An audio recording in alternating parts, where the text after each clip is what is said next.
about this most important subject, man. I want to talk about this male worship, especially when it deals with sports.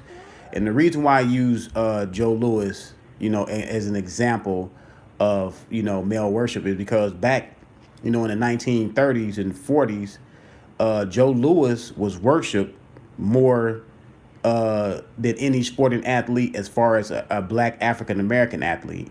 The black community correlated Joe Louis winning with their happiness.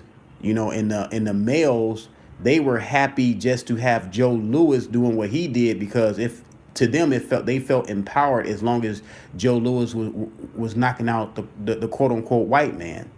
And instead of them taking up a perspective and creating a long prosper life and creating that as far as men are concerned, because look, women do not create societies. Women are great, women are beautiful, but they don't create societies because women are more of in the survival mode. Women, they kind of capitulate to what's going on. That's why when wars happen, the women and the children, they get taken a hold of, and they kill the men, and they kill males over the age of 12. That's why that happens, because they know males, they have testosterone, and they want to be able to be the ones to rise to the top.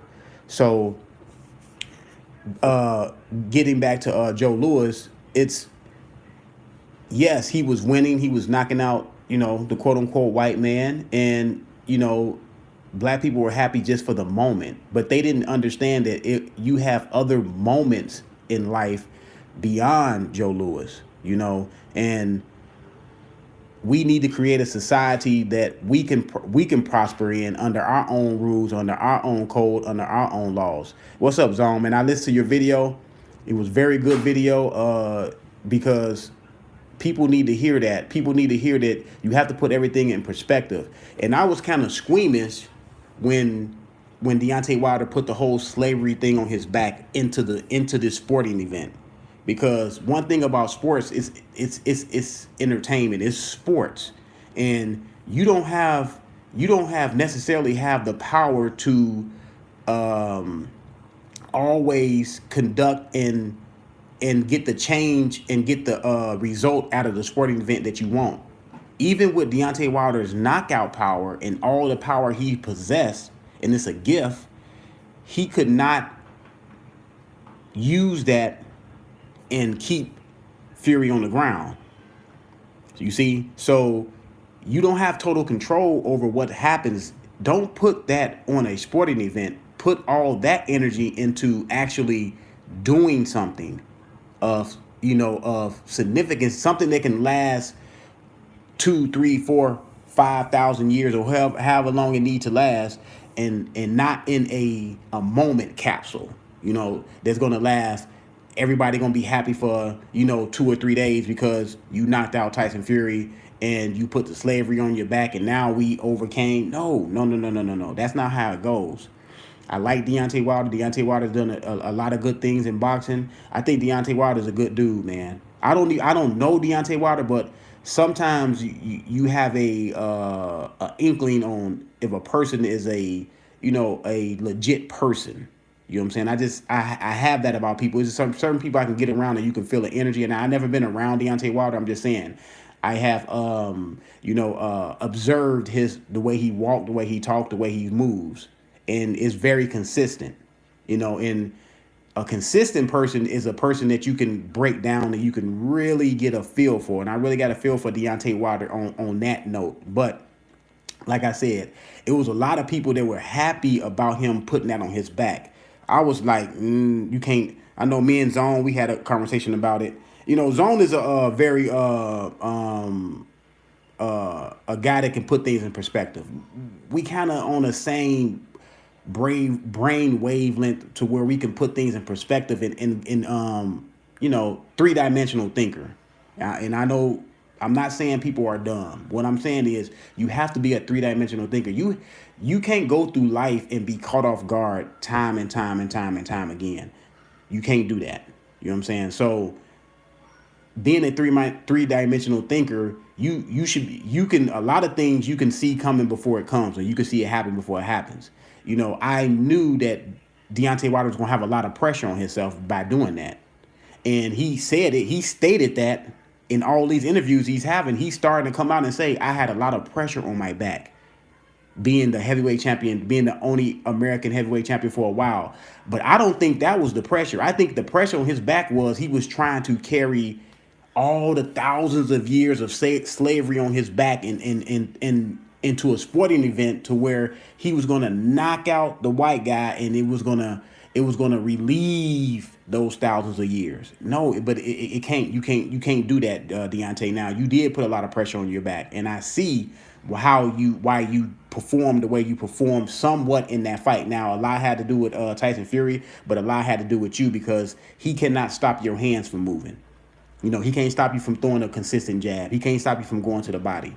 So you said you threw your game plan out the window because of that. And see, that correlates to that Joe Louis thing. I'm going to go back to Joe Louis. And now this is what happened to Joe Louis when he got knocked out by Max Mellon. Do y'all know the black community went into total depression? And when Joe Louis was walking the streets, he was walking the streets with his head down around the neighborhood. And he had people come up to him saying bad and terrible things to him. Now, these are the same people who Joe Louis previously, when he was fighting, he was giving joy to these people. Giving joy to the misery that they were going through as far as poverty, as far as not being able to prosper like the rest of the world, or the rest of the, I'm not going to say world, or the rest of the people that was in the country. He gave happiness to these same people. But when he got knocked out and suffered his first victory, they did not appreciate him. No. You can't be the representative of us and you got knocked out. But he was the same person that gave y'all joy 20-something fights before. And y'all felt like y'all can go on and move on and hold y'all heads up high. So that's why it shouldn't. I mean, Joe Louis did not put it on his back. The community put it on Joe Louis' back. You know what I'm saying? And we all seen what happened to Joe Louis. It was even people in the U.S. when he fought Max Mellon, they didn't care that he lost to Max Mellon, because they'd rather a white man, no matter if the white man is the enemy of their state, they rather him knock out the black man. So Joe Louis had no win, no loss. You know what I'm saying? He had nothing to come. He had to win for the black community, because he had to make them feel like they are worth something. And now he was fighting against fighting for a country with people in the country wanted the enemy to win more than him. And then, you know, you have people nowadays, people will come up and say, well, Joe Louis was a coon. He was a sellout. He walked the line they told him to walk. But see, y'all didn't grow up in that time. You know what I'm saying? It's easy to say things when you didn't grow up in that time, in that era, in that atmosphere. And if it was for Joe Louis doing that, y'all know before that, it wasn't a heavyweight champion for a long time, since Jack Johnson. So Joe Louis paved the way for every other black heavyweight after that. He paved the way for every other. Now, Jack Johnson paved the way for Joe Louis. But then they after Jack Johnson, they proclaimed that it would never ever be another black heavyweight champion. And then when Joe Louis came, in order for Joe Louis to fight and to compete for the heavyweight title, he had to walk a certain line. He had to give up a certain amount of his purse to Broderick, to James Broderick. He had to give up to even win that title. People don't realize that he paid, for the rest of his life, he had to pay so much percentage of his purse to Broderick to even fight for the title. Even though he beat the man, knocked the man out, he had to pay that man for the rest of his life because of winning the heavyweight title. So it wouldn't have been no. We may not have a Muhammad Ali. We may not have had a Tyson, a Lennox Lewis, a George Foreman, Frazier. All those guys we probably wouldn't have had that quick if he didn't capitulate to the things that he capitulated to. So like I said before, you're not going to win a race war on YouTube. No, that it doesn't happen like that, because guess what? This is not a society that we formed. This is a white society under white law, under white uh constitution.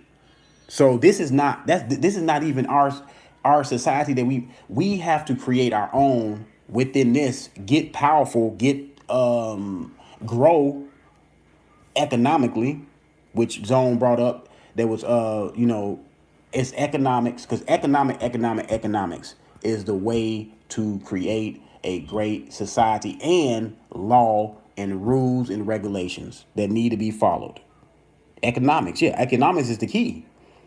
But see, with black people is like this. We want to be individuals. We want to, like, it's like, look, I'm gonna take it to basketball. Everybody pray, yeah, spiritually, yeah, spirit. You have to be right spiritually. You have to have your spirit in the right place.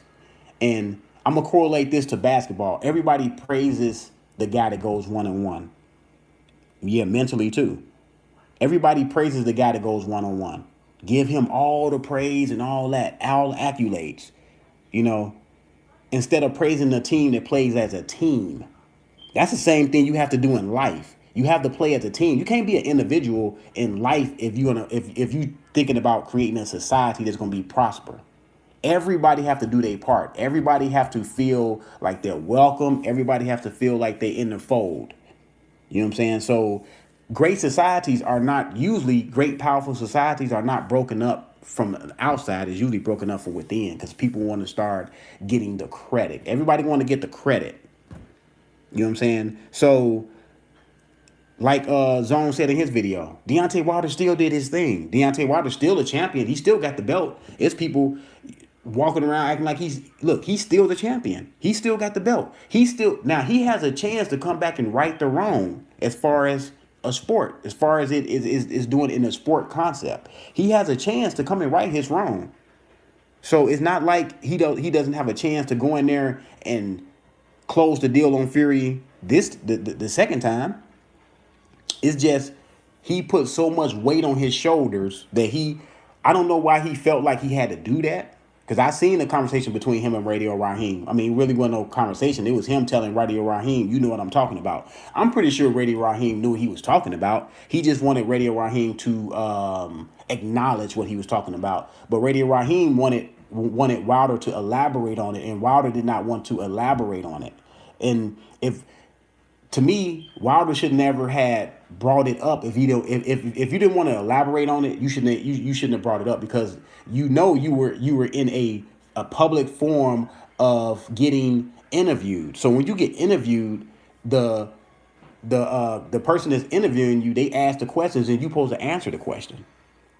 But for some reason, Wilder was irritated. And it has a lot to do with these wokety woke internet warriors that, Wilder, he's probably listening to. A lot of these guys that think that they're going to win a race war on YouTube, that think they can just be, being conscious okay, yeah, you conscious of what's going on. Everybody can be conscious of what's going on. You have to do something, because being socially conscious is only a micro of what you need to be. You need to take a giant step and actually do things, and man, I walk around, man, I see these little dudes with their pants down. I'm constantly walking up to little dudes saying, man, pull your pants up.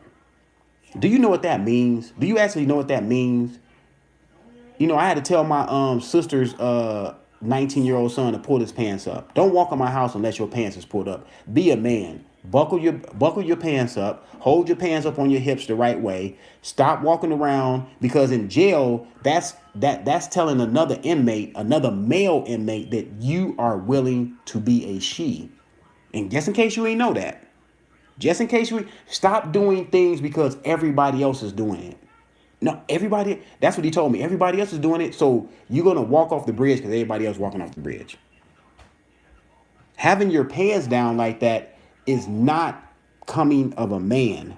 No, it's not. You got to pull your pants. My son, I told him right off bat, I better not ever see you with your pants down like that. Ever. I don't care how old you are. I'm knocking you out, man. I'm chin checking you. Seriously. Because we're going to do things that's becoming of a man. Period. Point blank. And my daughters are going to walk like a woman's supposed to walk. Period. Point blank. I don't go for none of that crazy stuff. No. I don't go for none of that stuff. So I just wanted to get my perspective. Hey, Zone, that was a great video. You know what I'm saying?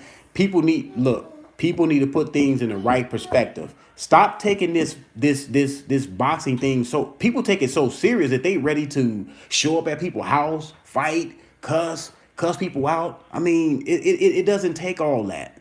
It doesn't take all those emotion, man. It's like a soap opera. It's like it seemed like a lot of estrogen. There's a lot of people acting like women instead of men. Men are supposed to be the stability. We are supposed to be the mental stability, the calming force. That's what a man's supposed to be, a calming force to keep everything in order. If we gonna be like One Life to Live, a General Hospital, then you're not gonna have a chance to even have a chance to form a society. So that's my take on it, man. That's what I wanted to say, man. And look, there's always another day that Deontay Wilder can come back and finish the deal. He did great. Tyson Fury did great. I'm out, y'all. Thanks for coming.